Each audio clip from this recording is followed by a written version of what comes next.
Hi everyone, I'm Marina, and today I'm going to give you a tour of Vienna, the music city.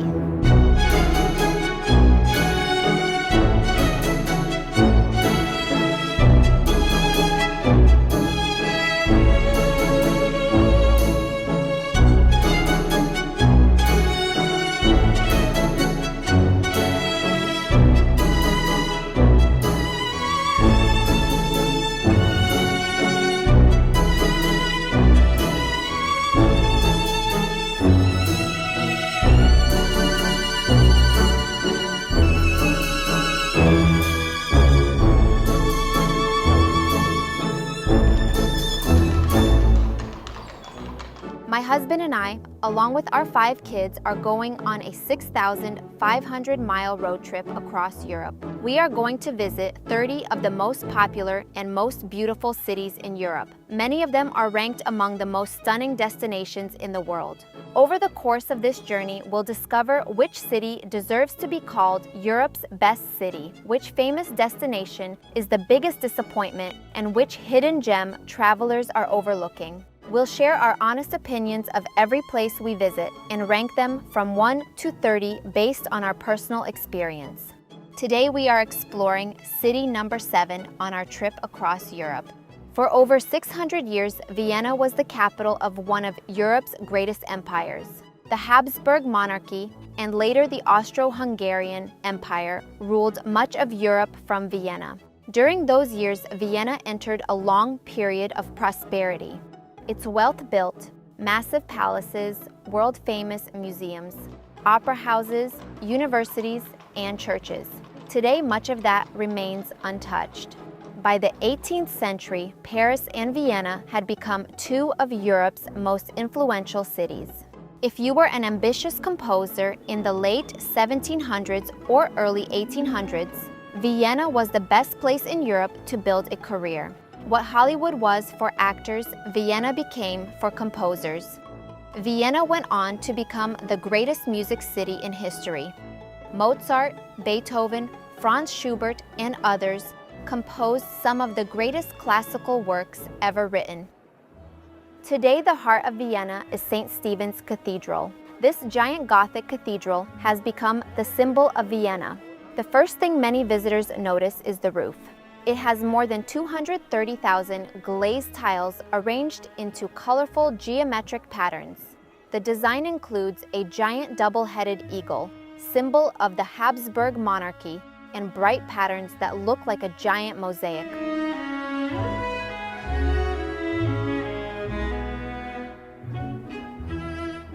Visitors can climb 343 steps up the South Tower for an amazing panoramic view of Vienna.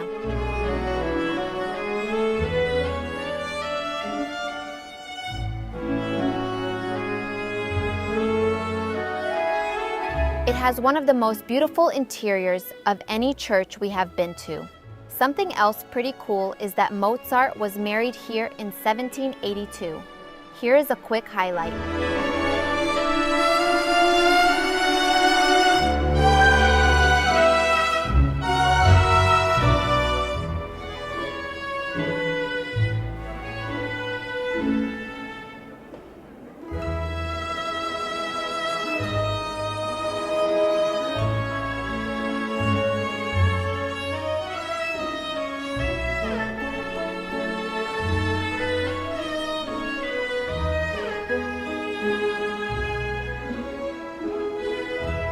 Surrounding the church is St. Stephen's Square. It has been the civic and social center of Vienna since the Middle Ages. Today it is one of the busiest pedestrian areas in Austria. It's full of modern shops, cafes, luxury boutiques, subway entrances, and street performers. It represents Vienna perfectly, old and new existing together. The square is also a stop for the horse-drawn carriages, known as Fiaker, a protected cultural tradition that has become a major attraction. The drivers wear traditional attire, including a formal vest and a classic bowler hat, keeping the 19th century look alive. Fiaker is a living, moving time machine. that connects the modern city to its grand imperial past. This is also the beginning of Vienna's most beautiful walk. From the square, several famous streets branch out. The most famous is Graben. This is one of Vienna's most elegant and famous pedestrian boulevards. It features beautiful Baroque buildings and many luxury shops. In the middle of the boulevard is the Column of Pest, a giant 69-foot-tall 3D monument that tells a dramatic story from Vienna's history. It was built over 300 years ago to celebrate the end of a terrible disease called the Great Plague.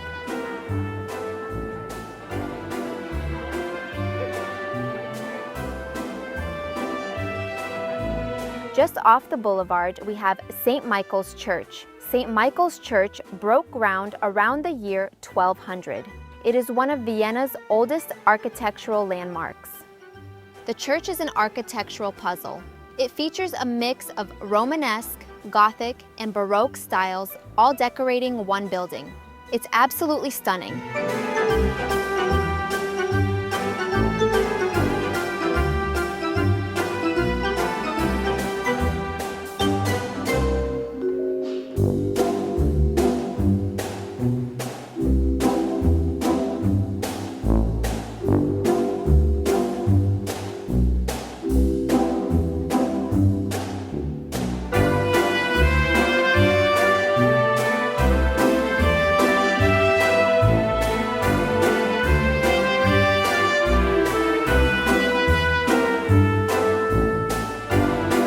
Graben comes to an end at Kohlmarkt. Kohlmarkt Street became associated with the highest level of craftsmanship in the empire. Most of the shops were suppliers of the royal court. Today it's full of the most high-end stores.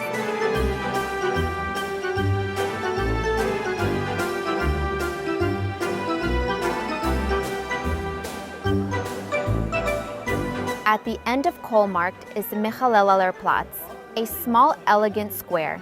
This is the prime waiting hub for the iconic horse-drawn carriages.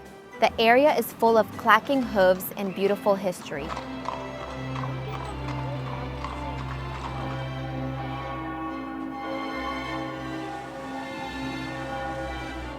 In front is the entrance to the Hofburg Imperial Palace.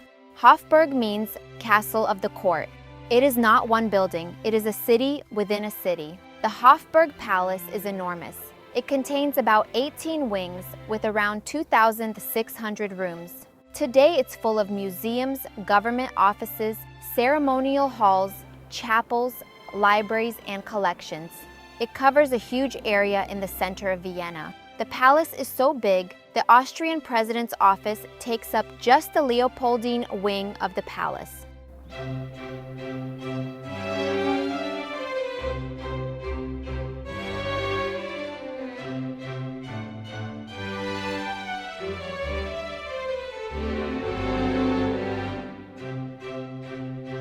The palace is also home to the world-famous dancing white horses. The famous Lipizzaner horses perform horse ballet in a beautiful indoor riding arena, lit by crystal chandeliers. These horses show off gravity-defying leaps and a synchronized dance to classical music.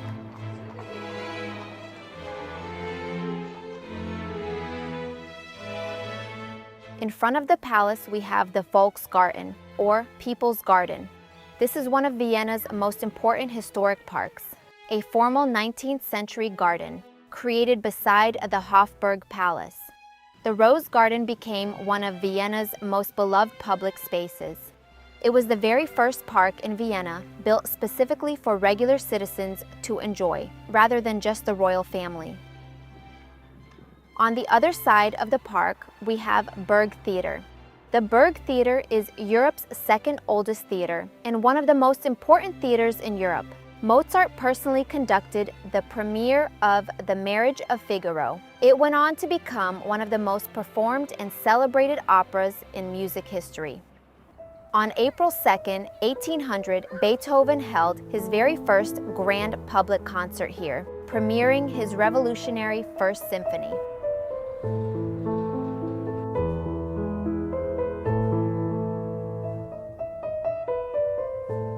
Across the street is the Vienna City Hall, the Gothic Palace of the People. The City Hall is one of the most recognizable buildings in Vienna and one of the great symbols of the city. It looks like a medieval castle, but functions as the modern home of the city. It represents Vienna's transformation from an imperial capital into a modern European city. Next to City Hall is the Parliament building. The most striking thing about the building is its classical Greek design. This was intentional because ancient Greece represented the birthplace of democracy.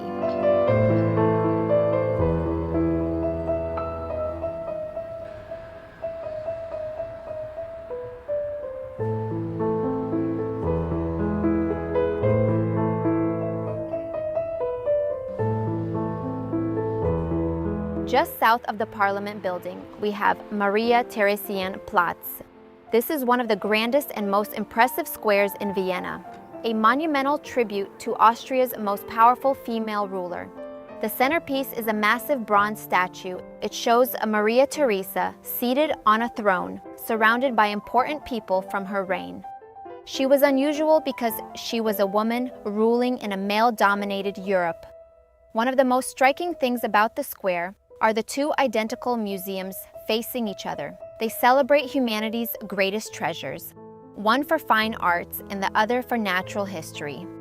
Maria Theresa's greatest legacy was making education a basic right for everyone. She introduced free, mandatory school for all children. This drastically cut down on poverty, boosted the economy, and gave regular people a chance to change their lives. This law laid the groundwork for the modern public school system we use today.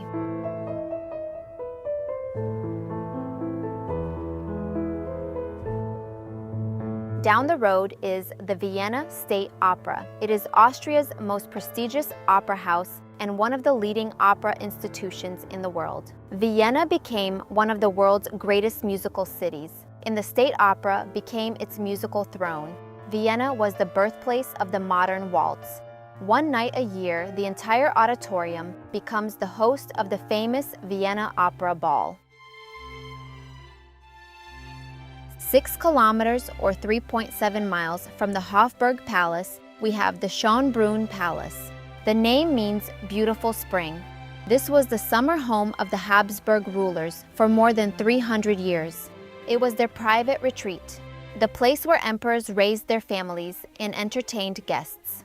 In 1762, when Mozart was only 6 years old, he performed for Maria Theresa here at the Schönbrunn. Maria Theresa and her husband, Francis Stephen of Lorraine, had 16 children. Only 10 made it to adulthood. Several became important figures in European history. Their youngest daughter, Marie Antoinette, married King Louis XVI of France.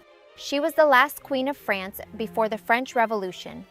The palace saw childhoods, marriages, political arrangements, and family celebrations. At the top of the hill behind the palace stands the Gloriette, built in 1775, designed as a victory monument and viewing platform.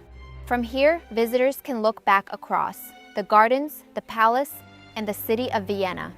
It creates one of the most famous views in Austria.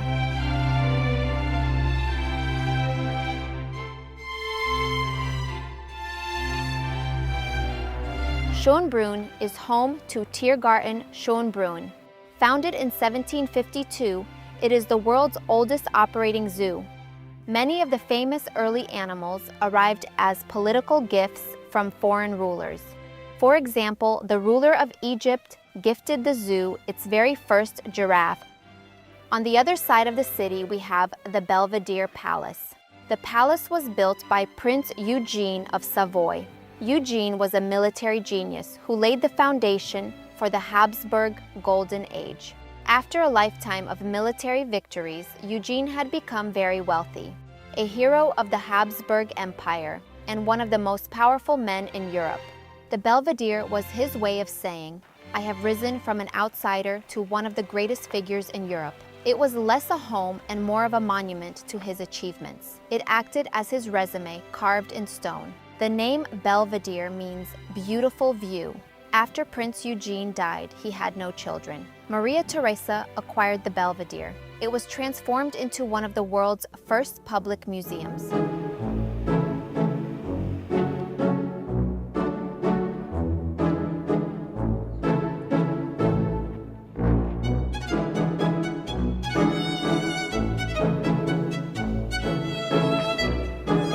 Vienna has over 1,700 parks, giving it an unusually green character for a capital city. More than half of the city's area consists of green space. On the north side of Vienna is Prater Park. The Prater is one of the most unique places in Vienna because it combines two completely different worlds. The Green Prater is a massive natural park. It feels like a countryside escape inside a major European capital. The Wurstel Prater is the famous amusement area. Vintage rides, restaurants, games, different attractions, and the iconic giant Ferris wheel. This is the part most tourists think of when they hear Prater.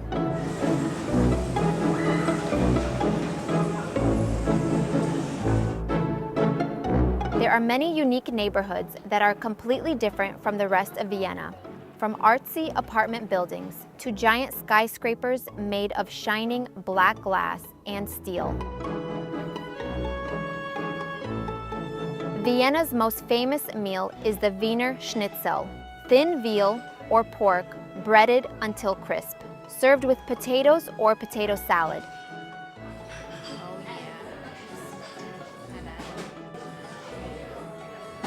Vienna is also known for Sacher Torte, chocolate sponge cake with apricot jam and a dark chocolate glaze.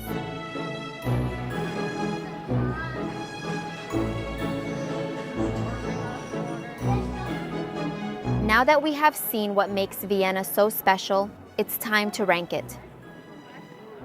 Vienna is considered one of the most elegant capitals in Europe and the music capital of the world. We both like music. This was definitely a city we wanted to see. And it was exactly that. All the beautiful palaces, the beautiful green spaces and parks. Something I mentioned to her while we were driving is it reminded me a little bit of Paris with the greenery and the palaces and the architecture. Mm-hmm.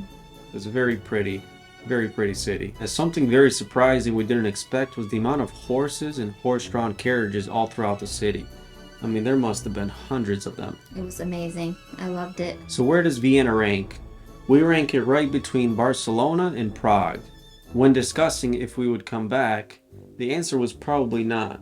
If we would have experienced a symphony or some sort of musical performance, maybe it would be a little bit more exciting and special, but we did not get a chance to do that. No. Well, thanks for watching, and if you'd like to support our journey, subscribe or join our Patreon community. And the next city we'll be visiting is considered to be one of the most beautiful lakeside villages in the world.